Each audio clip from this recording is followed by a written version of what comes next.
자란 맘다니의 최근 소동은 네타냐후 총리가 뉴욕에 올 때 연방정부에 그를 체포해달라고 요청하는 것입니다. 그가 무슨 말을 하는지 들어봅시다. 벤자민 네타냐후는 전범이며 팔레스타인인들에 대한 끔찍한 집단 학살을 설계한 장본인입니다. 그는 7만 3천 명 이상의 사망과 수만 명의 아이들이 불구가 된 것에 책임이 있습니다. 이 모든 일이 우리가 미국인으로서 살상에 사용되는 폭탄에 본을 대는 가운데 벌어지고 있습니다. 국제형사재판소가 그의 체포영장을 발부한 데에는 이유가 있습니다. 인간으로서 우리는 세대를 거쳐 모든 인류를 모욕하는 중대한 범죄들이 있다는 공동의 인식을 쌓아왔습니다. 저희 행정부는 벤자민 네타냐후가 뉴욕시에 올 경우 뉴욕시가 국제형사재판소의 체포영장을 집행할 수 있는지 여부를 판단하기 위해 관련 법률에 따라 가능한 모든 방안을 검토했습니다. 이 영장을 집행할 독립적 법적 권한이 우리에겐 없습니다. 하지만 연방정부는 그 권한을 가지고 있습니다. 저는 연방정부가 국제형사재판소에 가입하고 이 영장을 집행할 것을 촉구합니다. 안녕하세요, 마크. 오늘은 원격으로 저와 함께 해주시네요. 저는 예루살렘의 JNS-TV에 있고 당신은 다른 비공개 장소에 계십니다. 마크, 들어보세요. 우리는 뉴욕 시장이 당선되기 전부터 이스라엘에 대한 그의 역겨운 발언을 들어왔어요. 이번도 예외는 아니에요. 하지만 이 영상에서 흥미로운 점은 그가 이전 영상에서 네타냐후를 체포하겠다고 말한 후에 많은 비난이 쏟아지자 이 영상을 만들어야 했다는 거예요. 그가 9월에 유엔 총회 참석을 위해 뉴욕에 왔을 때요. 그래서 그 점에 대해 어떻게 생각하세요? 그러니까 이건 진지하지 않고 재미만 추구하면서 반유대주의적인 정치라는 거죠.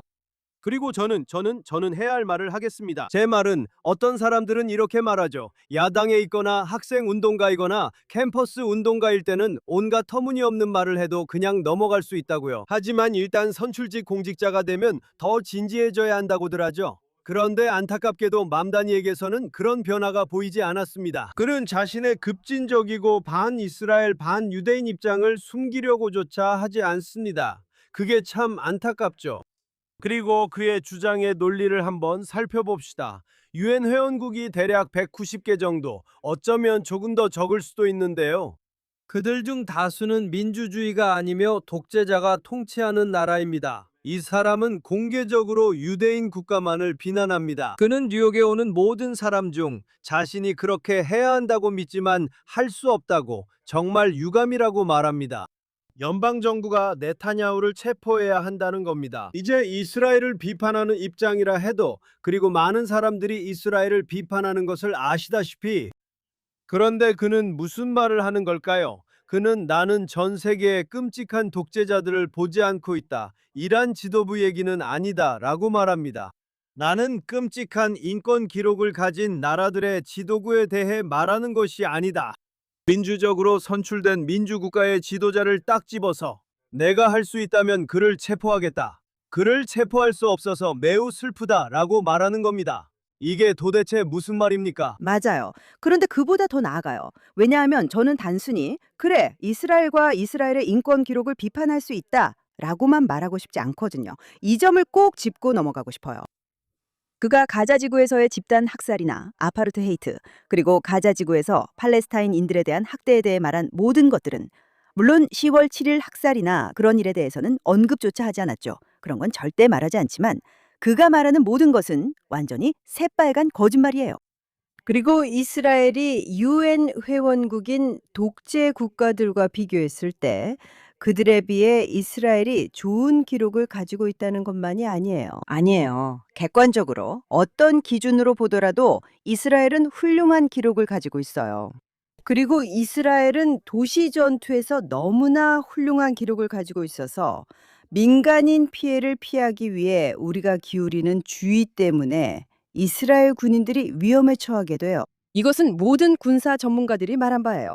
등등. 하지만 한 가지 더 말씀드리자면 이스라엘도 미국도 국제형사재판소의 당사국이 아니에요. 그리고 바로 그 점을 근거로 몬다니가 말한 거예요.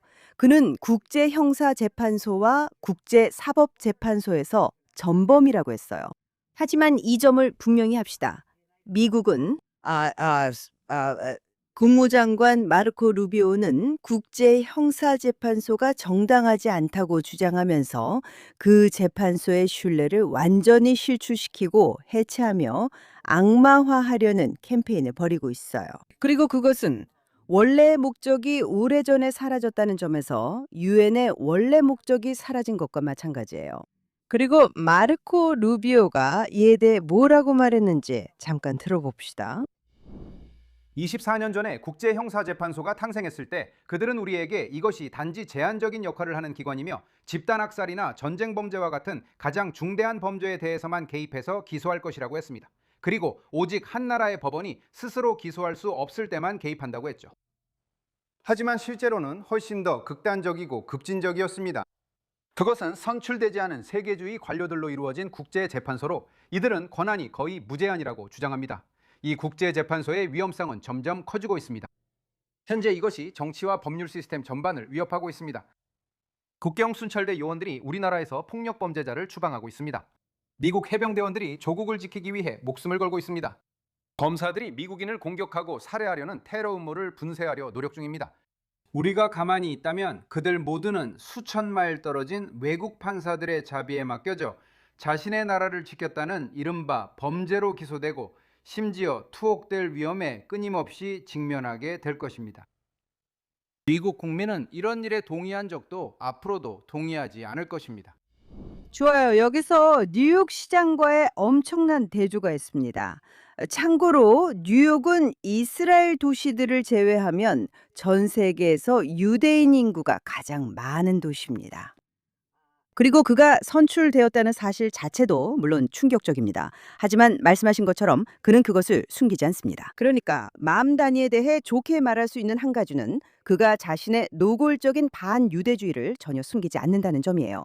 그의 적대감은 네타냐후 총리에게만 향하는 것이 아닙니다. 그리고 저는 이스라엘과 해외의 모든 좌파나 반네타냐후 목소리를 내는 사람들이 한 가지는 알아야 한다고 생각해요. 맘다니가 미워하는 건 네타냐후가 아니라는 거예요. 전체를 미워하는 겁니다. 그러니까 우선 루비오가 한 말에 대해 이야기해 봅시다. 루비오는 100% 맞는 말을 했어요. 루비오가 이렇게 말했거든요. 이거예요. ICC 즉 국제형사재판소는 원래 두그라스가 설립했는데 그는 이렇게 말했어요. 글쎄, 세계에는 독립적인 사법부가 없는 나라들이 있고 정의의 심판을 받지 않는 끔찍한 사람들이 있다고요. 그래서 우리는 그런 기관이 필요하다고 했어요. 그리고 그들은 끔찍한 내전, 대량 학살, 집단 학살 등이 일어나는 곳에 대해 이야기하고 있었죠. 그리고 우리는 제대로 작동하는 법률 시스템이 없을 때 그 자리에 있을 기관이 필요하고 우리가 들어가서 정의를 받아야 할 사람들에게 정의를 가져다 줄 수 있어야 한다고 했어요. 그리고 그들은 또 이렇게 말했어요. 하지만 우리는 어떤 나라도 이 시스템에 가입하도록 강요할 수 없다. 그래서 이것은 사람들이 자발적으로 가입하는 시스템이라고 했죠. 그리고 말씀하신 것처럼 유엔 같은 것도 그렇고 이런 시스템이 계속 발전하면서 결국 선출되지 않은 판사들이 있는 관료적 괴물로 변해버렸어요. 사람들을 범죄자로 선고할 수 있게 된 거죠. 그리고 저는 여러분께 국제형사재판소, 즉 ICC에 가입한 많은 나라들이 독립적인 사법부를 가지고 있지 않다는 점을 상기시켜드리고 싶습니다. 그리고 그 결과 그들이 ICC에 파견하는 판사들은 당연히 유엔 방식의 틀 안에서 각국이 블록 투표를 하는 등 그런 식으로 선출됩니다. 그리고 만약 독립적인 사법부의 역사가 없는 나라 출신이라면 당신이 국제형사재판소의 판사라고 해도 그건 결국 유엔에서의 투표와 비슷해집니다. 독립적인 사법부가 없기 때문에 당신은 당신 정부가 시키는 대로 하게 될 것입니다. 그러니까 제 말은 이스라엘이 말하듯이 그리고 미국도 말하듯이 이 재판소는 우리 눈에는 아무런 권한이 없다고 하는 거죠. 제 말은 이 재판소는 원래 다른 목적으로 설립된 것이고 이제는 매우 독립적인 사법부를 가진 국가를 상대로 사용되고 있다는 겁니다. 루티, 이 프로그램에서 이스라엘 법원이 너무 강하다고 여러 번 말씀하셨잖아요. 그리고 많은 이스라엘인들도 당신의 의견에 동의합니다. 그런데도 이렇게 설립된 법정, 설립된 기관이 그들은 그들의 헌장, 창립 문서에서 그렇게 명시했죠. 그들은 사법부가 제대로 작동하지 않는 곳에 우리가 있을 거라고 했습니다. 이스라엘 사법부가 제대로 운영되지 않는다는 게 말이 되나요? 그리고 제가 보기엔 루비오가 걱정하는 점은 만약 이스라엘을 겨냥할 수 있다면 그리고 그가 이렇게 말했죠. 어떤 나라든 겨냥할 수 있다는 겁니다. 그리고 갑자기 미국 군인들, 미국 외교관들, 이란의 핵시설을 공격하거나 공격했던 미국 조종사들, 이들 모두가 갑자기 전범이 될 수도 있다는 겁니다. 그들이 프랑스로 휴가 가서 에펠탑을 보면 갑자기 체포될 수도 있습니다. 그리고 여기서 우리는 이 국제기구가 어쩌면 모든 올바른 이유로 설립되었지만 이제는 심각한 문제로 변질된 상황을 보고 있습니다. 민주적으로 선출된 총리가 재선에 도전하는 총리가 자기 국민들 앞에서 다시 선출되어야 하는데 그리고 그 나라는 매우 독립적인 사법부를 가지고 있고 그 사법부는 정부의 결정을 계속해서 뒤집어 온 것을 보여줬습니다. 총리 자신도 우리가 모두 알고 논의했던 것처럼 이스라엘에서 기소되어 재판을 받고 있습니다. 그들이 말하길 총리가 범죄를 저질렀다고 합니다. 이 문제에 대해 전혀 전문성이 없는 국제형사재판소가 네타냐후 총리를 기소할 것이라고 말하는 것은 정말 터무니없는 일입니다. 마지막으로 한 가지 더 말씀드리겠습니다. 네타냐후를 기소한 수석검사도 물론 온갖 부적절한 행동과 개인적인 비행, 비도덕적인 행동 때문에 사임해야 했습니다. 그리고 그 사람이 바로 맘다니가 말하는 그 도덕적 건이라는 겁니다. 맞아요. 그런데 참고로 이스라엘의 수석 검사는 아닙니다. 수석 검사입니다. 국제법정의 수석 검사입니다. 맞아요. 맞아요. 그리고 그는 대규모 성희롱이나 성폭력으로 고소당했고 이 일로 완전히 망신을 당했어요. 알겠죠? 물론 이 두 가지가 꼭 연결된 건 아니에요. 네, 그는 인성이 나쁘고 반유대주의자이기도 해요. 여기 흥미로운 점이 있어요. 트럼프 대통령, 왜 맘다니가 이런 짧은 새 영상을 만들어야 했을까요? 그는 계속 이런 짧은 영상을 만들고 있어요. 그건 트럼프 대통령이 트루스 소셜에 글을 올렸기 때문이에요. 미안해요, 맘다니. 이건 제가 트럼프 대통령의 말을 의역한 거예요. 미안해요, 맘다니. 네타냐후가 뉴욕에 온다고 해서 아무도 그를 체포하지 않을 거고 당신에게 그럴 권한도 없어요. 한편 미국의 이스라엘 대사인 마이크 허커비는 오늘 트위터에 이런 글을 올렸습니다. 그는 맘다니가 멍청한 게 아니라 아주 악랄한 반유대주의자라고 했어요. 그리고 그는 또 만약 누군가가 체포되어야 한다면 선동죄로 맘다니가 체포되어야 한다고 말했습니다. 그리고 그거 알아요? 그건 농담이 아니에요. 왜냐하면 며칠 전에 이 모든 소동이 벌어지고 있는 동안 맨해튼 그리니치 빌리지에서 한 무리의 사람들이 대낮에 이스라엘 국기를 불태우고 환호했어요. 이스라엘을 제외하면 세계에서 가장 유대인이 많은 도시에서 말이에요. 그걸 한번 살펴봅시다. 그러니까 제 말은 미국 정부, 연방 정부는 이 문제에 있어서 맘다니 씨의 편이 아니라는 거예요. 그건 분명한데 루시, 내가 뭐가 마음에 걸리는지 말해줄게. 맘다니는 알다시피 그런 사람이야. 반이스라엘적이고 극자 성향의 반유대주의자야. 알겠지? 그리고 내가 걱정하는 건 그가 민주당 전체에 미치는 영향력이야. 그렇다면 이것이 미국과 이스라엘 관계의 미래에 어떤 의미가 있을까? 왜냐하면 알다시피 백악관을 장악하는 사람이 몇 년마다 바뀌잖아. 그리고 이미 11월 하원에서 그런 일이 일어날 수도 있어. 민주당이 장악할 수도 있지. 그리고 내게 가장 의미심장하고 걱정스러운 점이 뭔지 말해줄게. 지금 거론되고 있는 모든 이름들, 그리고 내가 모르는 이름이 있다면 미안하지만 하지만 캘리포니아 주지사, 뉴욕시장, 메릴랜드주 연방상원의원처럼 대선 출마를 할 수도 있다고 거론되는 모든 사람들이 그래. 그들은 준비위원회라고 부르는데 미국에서는 뭐라고 하지? 공식 출마 선언 전에도 이미 자금 모금을 시작했어. 오늘날 민주당에서는 민주당 예비선거 투표자들 때문에 맞아. 그리고 민주당 예비선거에서 열정적으로 투표할 만다니 같은 사람들이 있기 때문이야. 승리하려면 미국과 이스라엘의 관계에서 공개적으로 거리를 두어야 해. 적어도 그들이 생각하기엔 그래.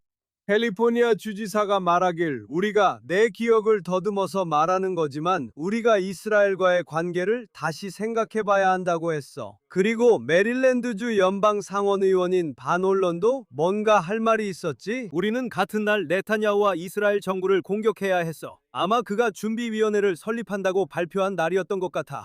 시카고 시장이 이스라엘에 와서 모든 게 이스라엘의 잘못이고 지원이 부족하다고 말해야 해. 네타냐후와 그의 정부가 문제고 그들이 이스라엘을 잘못된 길로 이끌고 있다고 말이야. 거의 이런 느낌이야. 예전에는 농담처럼 대통령 후보가 되려면 아일랜드, 이탈리아, 이스라엘에 꼭 가야 한다고 했잖아. 그 세 곳은 반드시 방문해야 하는 필수 코스였지.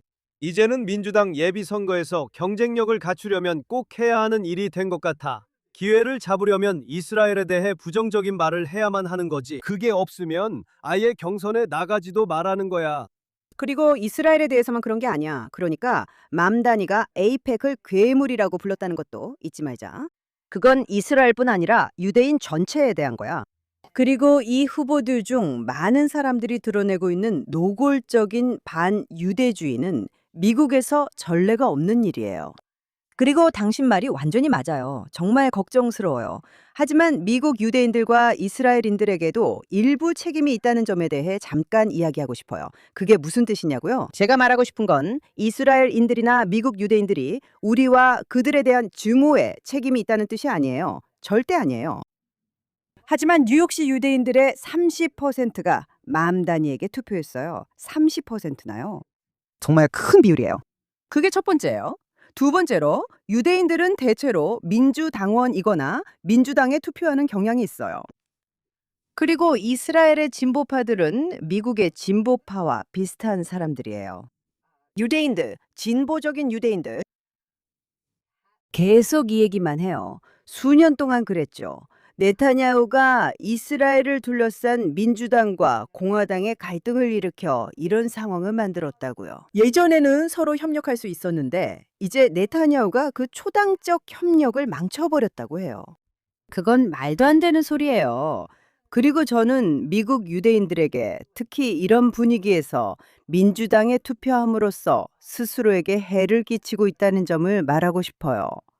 또 네타냐후만 없애면 모든 게 달라질 거라고 생각하는 이스라엘 유대인들에게도요. 이건 거짓말이에요. 그리고 이건 제가 누구에게 투표하는지 혹은 이스라엘의 다른 사람들이 누구에게 투표하는지와는 아무런 상관이 없어요. 이스라엘에서 가자 지구에서 이스라엘이 집단 학살을 저지르고 있다고 믿는 유일한 정당들은 아랍 정당들 뿐이에요. 유대인 정당들, 심지어 극좌파 정당들도 가자 지구에서 싸웠고 군복을 입고 참여했던 이들입니다. 그들은 우리가 집단 학살을 저지르고 있지 않음을 알고 있습니다. 그들은 세상에서 그런 일을 하고 싶어하는 마지막 사람들이에요. 그들은 평화를 사랑하는 사람들이에요. 그들은 항상 팔레스타인과의 두 국가 해법을 지지해 왔어요. 저는 좌파 이스라엘인들에 대해 말하고 있는 거예요. 누구든지 양쪽 어느 쪽에 있는 유대인이든 네타냐후를 없앤다고 해서 당신이 말한 상황이 바뀔 거라고 생각하거나 상상한다면, 그리고 2,000명의 이스라엘인과 유대인이 학살당한 이후 특히 더 심해진 노골적인 반유대주의가 폭발적으로 증가했어요. 그리고 이스라엘인들뿐만 아니라 10월 7일에 있었던 대다수의 사람들이 그때 1,200명이 학살당했고 그 이후로도 수백 명이 납치되고 살해당했어요. 누군가 네타냐후를 교체하면 상황이 달라질 거라고 믿는다면 그건 자신을 속이는 거예요. 제가 답변 드리겠습니다. 두 사람이 책을 썼고 1년 또는 1년 반 전에 나온 것 같습니다. 이스라엘에 특별히 우호적이지 않은 두 사람이죠. 한 명은 로버트 말리였는데 그는 아마 바이든 행정부에서 이스라엘의 가장 비판적인 인물이었고 그의 직책이 박탈될 때까지 그랬습니다. 그리고 다른 한 명은 후세인 아가라는 남자였는데 그는 레바논 시아파 출신으로 팔레스타인 주요 조직자가 되었습니다. 그리고 그들은 시오니즘을 지지하는 게 아니라 네타냐후만 물러나면 모든 것이 해결된다는 생각은 신화라고 말합니다. 맞죠? 그들은 그게 너무 단순하다고 생각합니다. 그건 사실이 아니라고 그들은 말합니다. 그리고 다시 한번 그들은 비판적인 시각에서 말하고 있습니다. 갑자기 네타냐후가 사라지면 모든 것이 순조로워질 거라고 생각하는 모든 사람들, 우리가 예전의 좋은 시절로 돌아갈 거라고 생각하는 사람들, 그건 신화입니다. 그건 신화입니다. 마크 레게브, 로버트 말리, 후세인 아가 모두 그렇게 말합니다. 하지만 저는 더 큰 요점을 말씀드리고 싶습니다. 저는 정부에서 일할 때 영국 주재 이스라엘 대사였습니다. 그리고 그때 코빈주의가 있었고 노동당의 좌파는 극도로 반시온주의적이었으며 대부분의 사람들이 말하듯이 반유대주의적이기도 했습니다. 그리고 이런 현상은 유럽 전역에서 볼 수 있습니다. 프랑스, 이탈리아에서는 좌파 정당들, 진보적 좌파, 급진 좌파가 대체로 친팔레스타인, 반이스라엘, 그리고 위치에 따라 반유대주의적인 경향을 보입니다. 일부는 더 반유대주의적이고 다른 이들은 이스라엘을 비판할 뿐입니다. 다양한 스펙트럼이 있지만 그들은 친구가 아닙니다. 그리고 팔레스타인 문제는 전 세계 좌파의 상징이 되었습니다. 그리고 그것이 캐나다, 호주, 영국, 프랑스, 이탈리아에서는 일어나지만 전 세계적인 현상임에도 불구하고 미국에서는 일어나지 않을 것이라고 가정하는 것은 말도 안 되는 일입니다. 제 말은 사람들이 네타냐후를 비난할 때 물론 네타냐후에게 많은 것들을 비난할 수 있지만 그들이 네타냐후를 비난할 때는 보통 2015년에 그가 의회에서 연설했던 그 유명한 연설을 지적합니다. 그는 공화당 하원 의장에게 초대받았고 오바마 대통령의 이란과의 합의에 반대하는 발언을 했습니다. 그리고 그는 정략적으로 행동했다는 비난과 초당적 관계를 위태롭게 했다는 비난 등을 받았습니다. 하지만 영국에서는 그런 연설이 한 번도 없었습니다. 호주에서도 그런 연설이 없었고 캐나다에서도 그런 연설이 없었으며 프랑스에서도 그런 연설이 없었습니다. 다시 말해 그 세력들, 그 이데올로기, 새로운 반이스라엘주의와 좌파의 반유대주의는 전 세계적인 현상입니다. 이것이 네타냐후의 특정 행동 때문이라고 생각한다면 여러분은 왜 이런 일이 전 세계적으로 일어나고 있는지 스스로에게 물어봐야 합니다.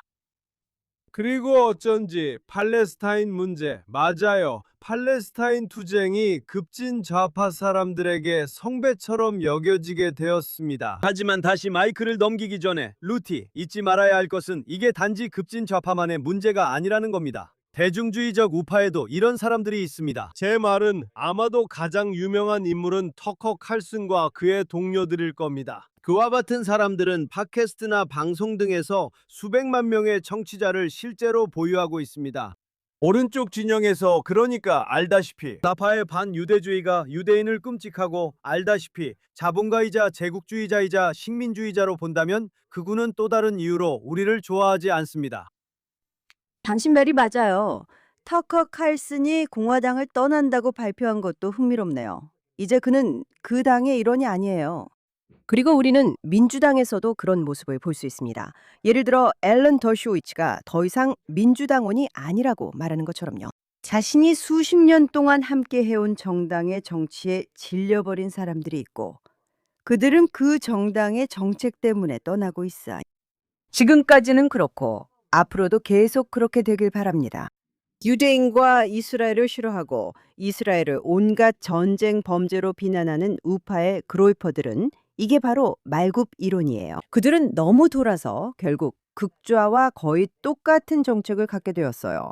정말 아이러니한 일이죠. 왜냐하면 그들은 좌파를 정말 싫어했으니까요. 아니면 예전에는 그랬죠.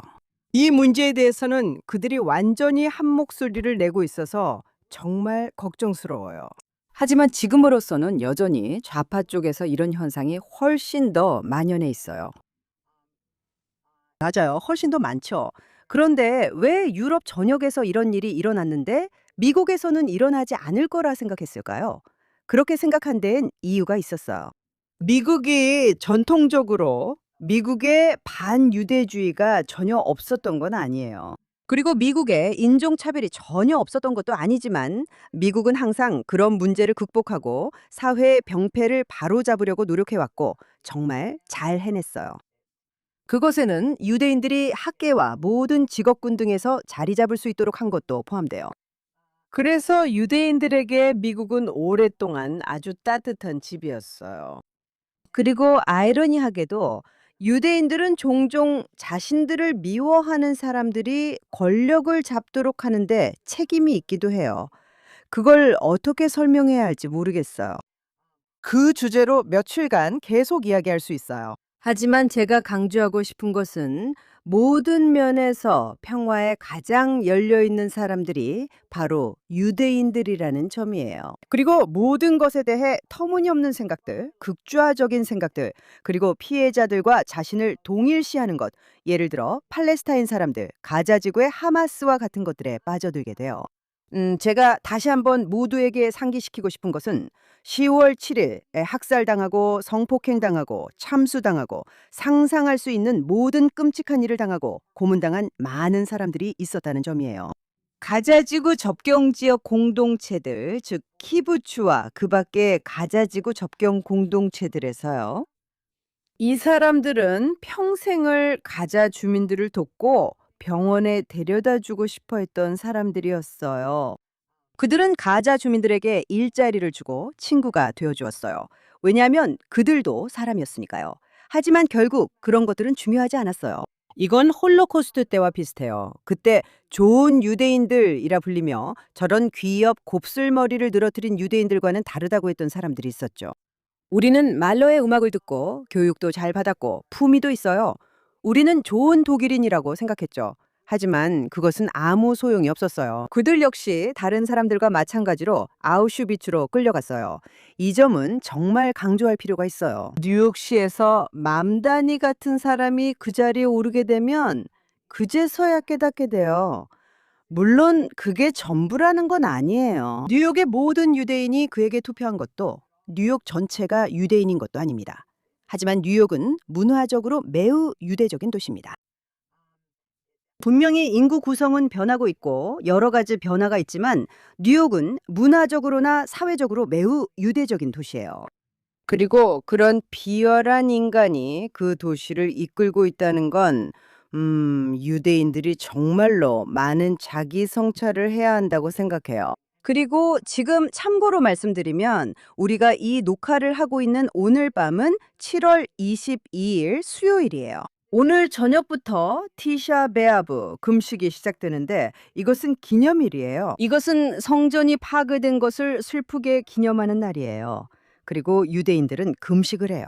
그리고 유대인들 사이에 근거 없는 증오가 이 파괴를 불러왔다는 것이 메시지였어요. 우리는 그것으로부터 배워야 해요. 제가 꼭 말씀드리고 싶은 게 있는데 이게 신앙심 깊은 유대인들 사이에서 논란이 될 수 있다는 걸 알아요.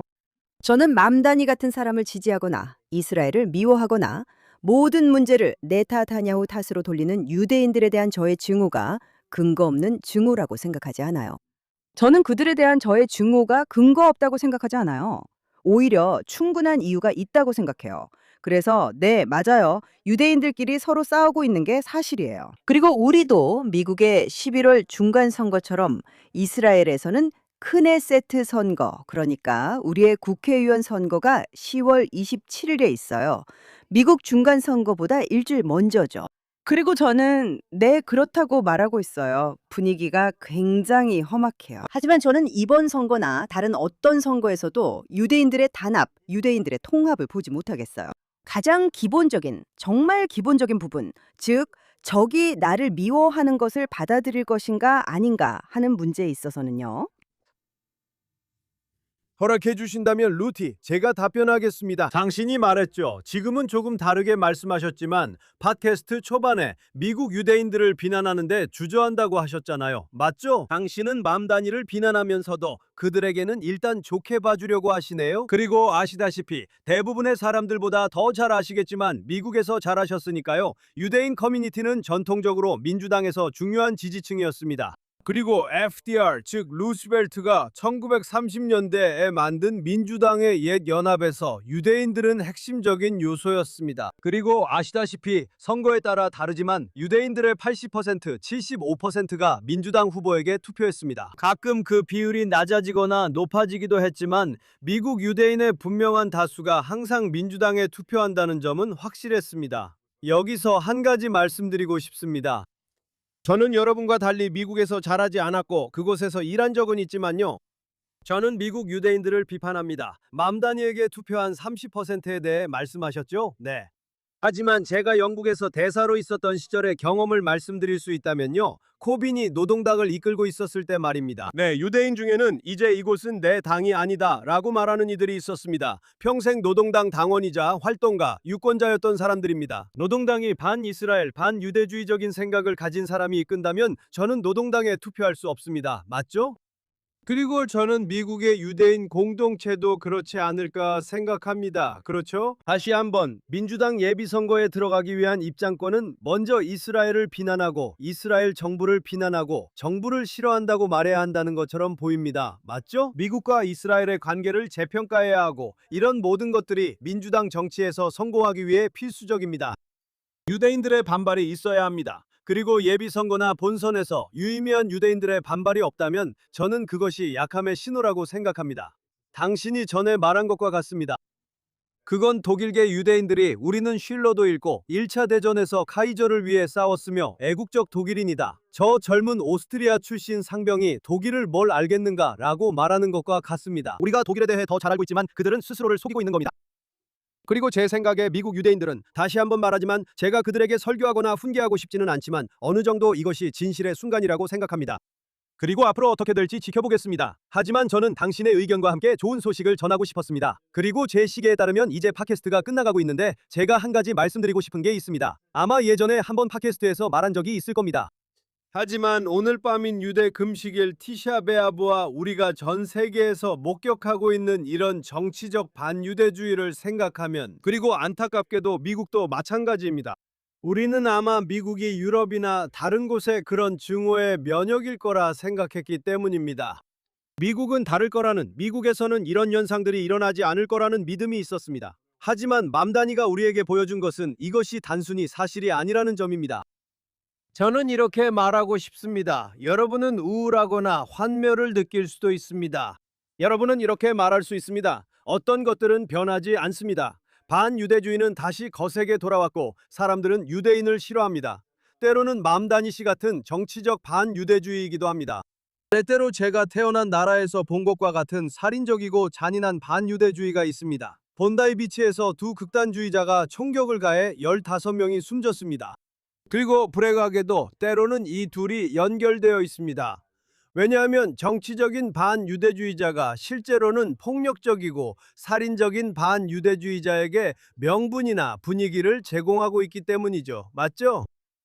그리고 그것을 기억해야 합니다. 정말 실망하고 우울해질 수 있습니다. 어떤 것들은 변하지 않습니다. 반유대주의는 계속되고 사람들은 유대인을 미워합니다. 때로는 숨기거나 드러나지 않게 행동하기도 합니다. 때때로 그것이 모두가 볼 수 있도록 폭발적으로 드러납니다. 오늘날 유대인에 대한 증오도 모두가 볼 수 있게 폭발했습니다. 어떤 것들은 변하지 않지만 루티, 아주 중요한 무언가가 변했습니다. 그것은 바로 우리 유대인들이 변했다는 것입니다. 이 점을 분명히 강조하고 싶습니다. 당신의 아버지가 살던 세상을 생각해 보세요. 제 아버지가 태어난 세상을요. 네. 1930년대와 나치즘의 세상, 그리고 그 모든 것들, 그때 유대인들은 무방비 상태였고 집도 없었고 국가도 없었습니다. 우리는 박해를 피해 도망칠 때 우리를 자기 나라에 들여보내달라고 사람들에게 애원해야 했고 우리를 보호해달라고도 애원해야 했습니다. 오늘날 유대인들은 더 이상 무국적자가 아닙니다. 유대인들은 더 이상 집이 없는 사람들이 아닙니다. 유대인들은 더 이상 무방비 상태가 아닙니다. 우리를 공격하려는 반유대주의자들이 핵폭탄을 만든다면 우리는 그들이 공격하기 전에 그 핵폭탄을 파괴할 것입니다. 다시 말해, 오늘날 유대인들의 상황은 다릅니다. 그러니 어떤 것들이 변하지 않더라도 반유대주의는 그대로일지 몰라도 유대인들은 변했습니다. 우리는 강합니다. 우리는 군대를 가지고 있습니다. 우리의 젊은 남녀들은 유대인들을 지키고 유대 국가를 방어하기 위해 군 복무를 합니다. 그래서 세계의 맘다니 같은 이들이 반유대주의적 헛소리를 할 수 있는 것입니다. 그들이 아무리 독서를 퍼부어도 이제 유대인들은 더 이상 희생자가 아닙니다. 오늘날 유대인들은 강하고 힘이 있으며 우리를 해치려는 누구에게든 스스로를 지킬 수 있습니다. 네, 이렇게 기분 좋은 말로 마무리하게 되어 정말 좋네요, 마크. 이건 정말 완벽한 마무리라고 생각해요. 왜냐하면, 네, 그게 바로 놀라운 빛이니까요. 우리는 우리가 등대 같은 존재라고 말하곤 해요. 네, 맞아요. 이스라엘은 등대 같은 존재이고, 저와 당신도 이곳에 살면서 축복을 받았죠? 우리 가족들도 분명히 이곳에서 자랐고요. 루티, 다음 주에 스튜디오에서 루티와 함께 할 생각에 기대돼요. 저도 그래요. 그럼 이만 인사드릴게요. 그럼 안녕히 계세요.